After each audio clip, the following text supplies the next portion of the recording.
Good morning, students. Our next topic is landed sea bridges. ये भी बहुत important है, क्वेश्चन दे भी रखा है आपको डी पार्ट के अंदर शायद. Water gets heated up slowly then land during day time. दिन के टाइम पे वाटर जो है, water gets heated up slowly, land जल्दी गर्म हो जाती है और पानी जो है वो धीरे से गर्म होगा. समझ में आया? सी ब्रिजेस मतलब जहाँ पे ब्रिज होते हैं वहाँ पे ही एयर का जो ट्रांसफ़र है, विंड का ट्रांसफ़र कहाँ से कहाँ होगा. दिन के टाइम पे लैंड ज़्यादा गर्म होती है और पानी धीरे धीरे गर्म होगा. Hence the air above the land gets heated up. अब लैंड जल्दी गर्म हो रही है तो लैंड से एयर क्या करेगी, एयर मूव करेगी ऊपर की तरफ. Cooler air from the above the sea, और जो सी में ठंडी हवा है वो ठंडी हवा कहाँ जाएगी,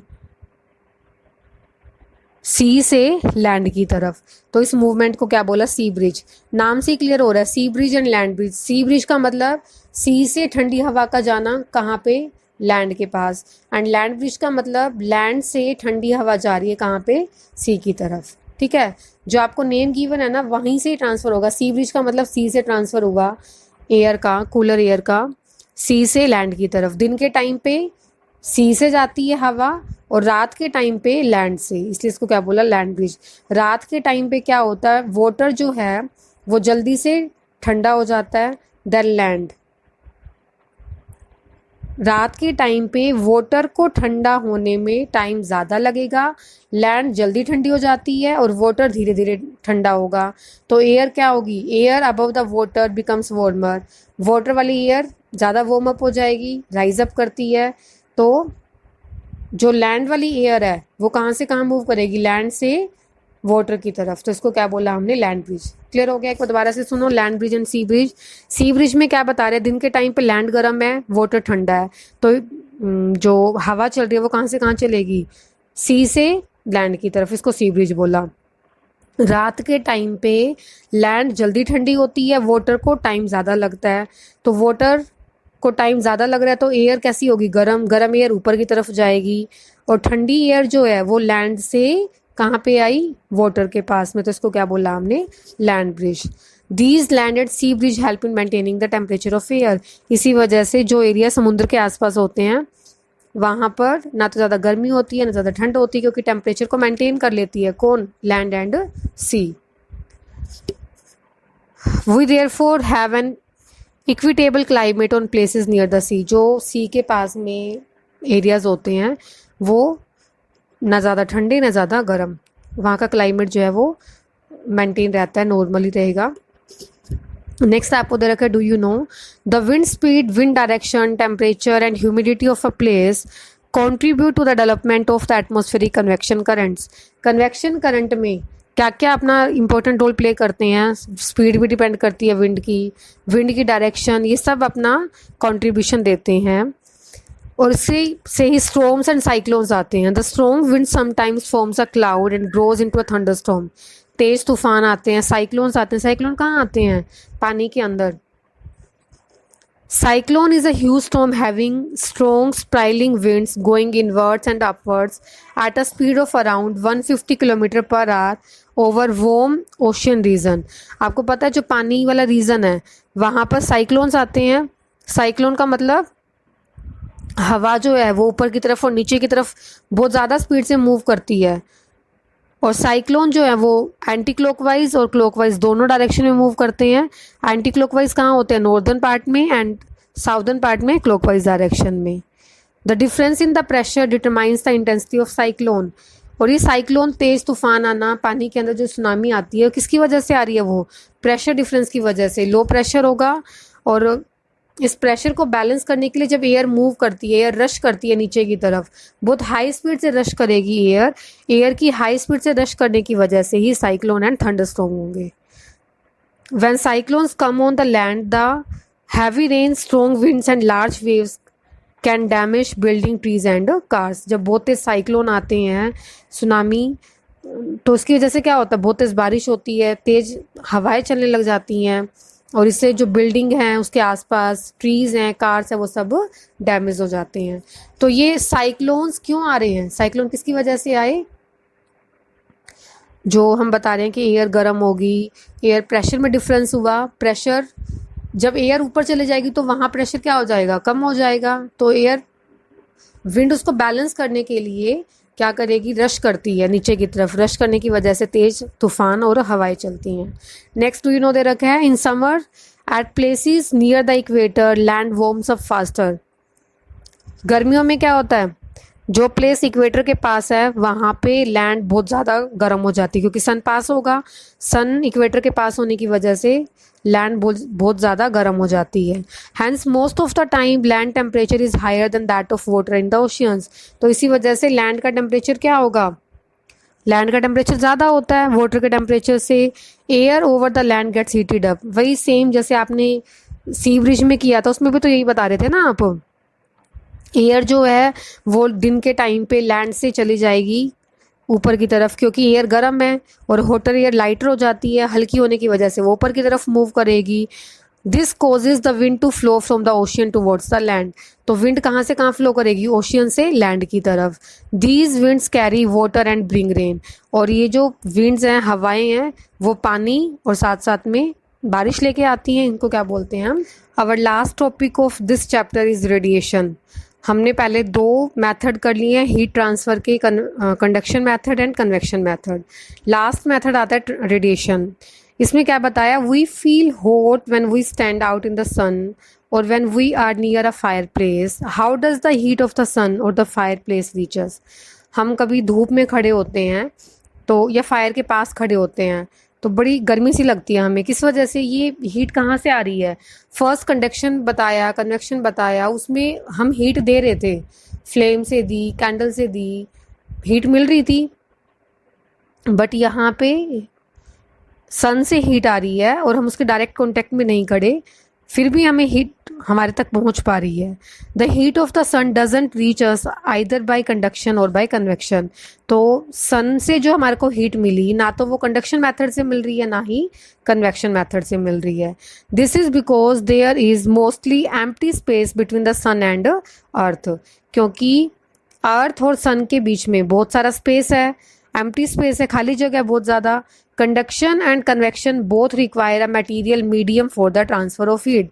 कंडक्शन और कन्वेक्शन दोनों मेथड में हमने मीडियम बताया था, जहाँ से हीट का ट्रांसफर हो रहा था। मीडियम क्या था? फ्लेम से हीट का ट्रांसफर हुआ।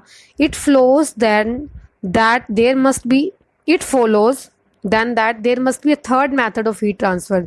तो इसका मतलब एक तीसरा मैथड है जिसकी वजह से हीट का ट्रांसफर हुआ।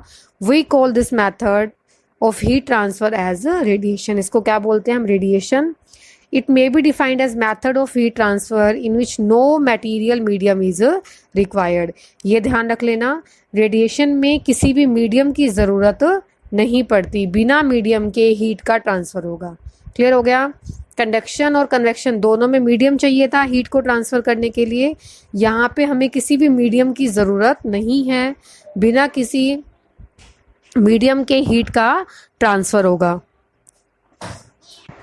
The heat energy received by an object through radiation is called radiant energy. जो हीट एनर्जी रेडिएशंस की वजह से रिसीव हुई है उसको क्या बोलते हैं? Radiate energy, radiation energy. Clear हुआ?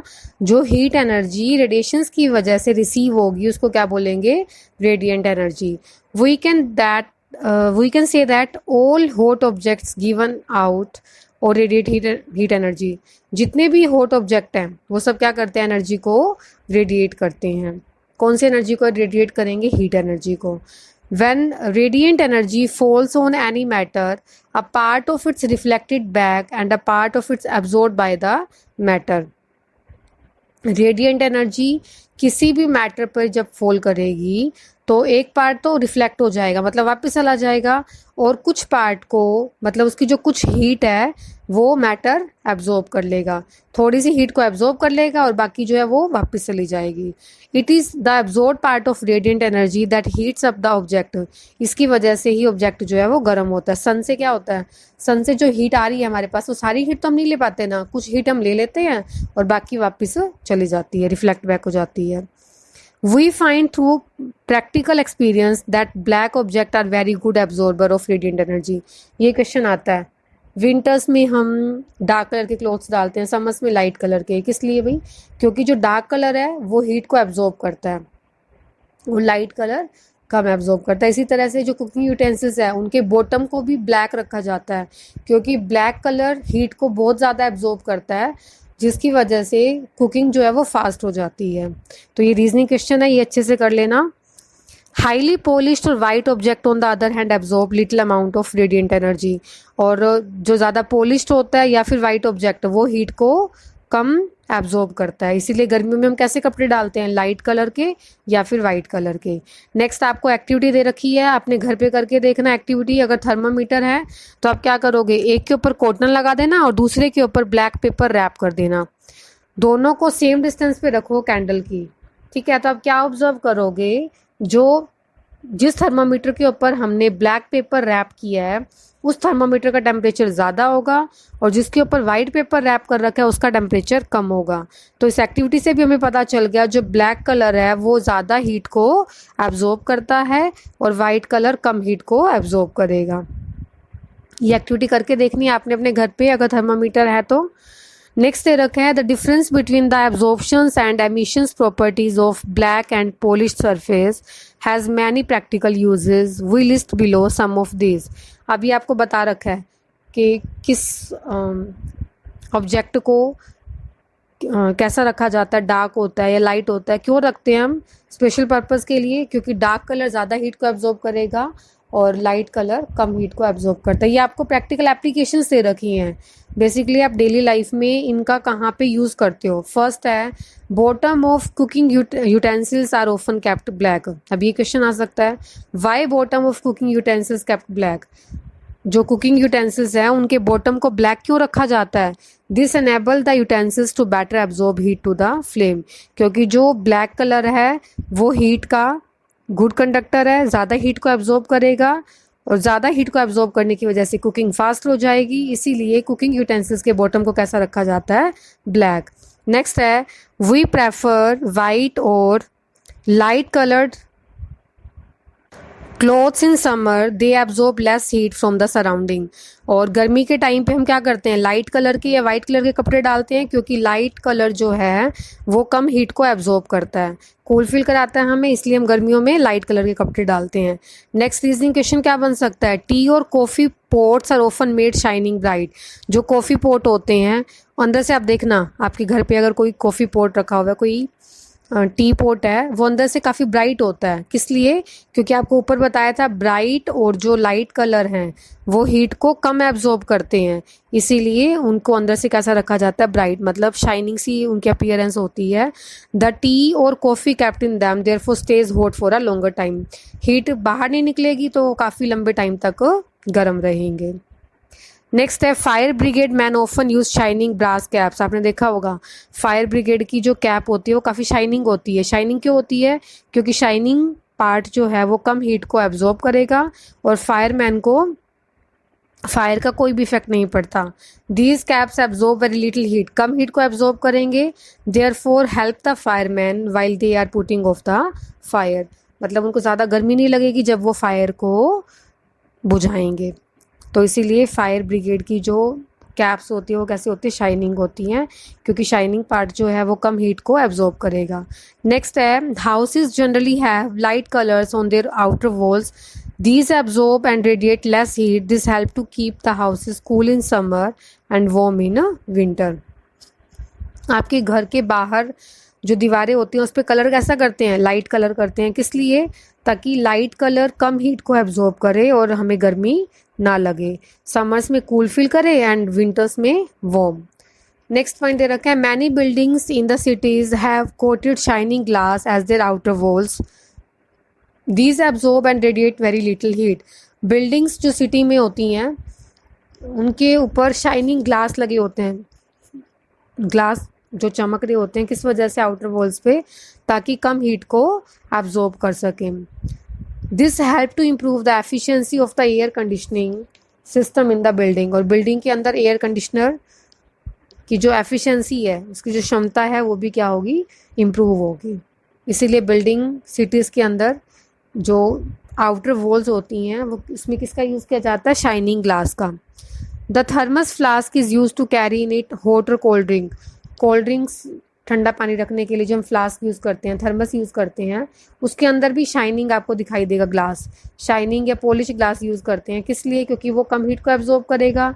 कम हीट एब्जॉर्ब होने की वजह से जो गर्म चीज़ है वो गर्म रहेगी और जो ठंडी है वो ठंडी। और इसके अंदर डबल वॉल्ड होती है। डबल वॉल्ड का मतलब एयर इसके अंदर ट्रैप्ड हो जाती है, इसमें से बाहर नहीं निकल पाती, और जिसकी वजह से ऑब्जेक्ट जो है वो गर्म है वो गर्म रहेगा और ठंडा है जो वो ठंडा रहता है। तो लास्ट एक्टिविटी में आपने क्या करा, लास्ट जो टॉपिक हमने डिस्कस किया वो रेडिएशंस है। रेडिएशंस में आपने जो ये 7 पॉइंट करे हैं, इन पॉइंट के ऊपर रीजनिंग क्वेश्चन बन सकते हैं। इनको अच्छे से आप लर्न कर लेना। कुछ क्वेश्चंस आपको डी और ई पार्ट्स में भी गिवन होंगे। इन्हीं जैसे पार्ट ई का सेकंड का ई पार्ट है, the bottom of cooking utensils are often kept black. तो इस तरह से रीजनिंग क्वेश्चंस आप कर लेना, बन जाएंगे इसमें से। Chapter is completed. Thank you.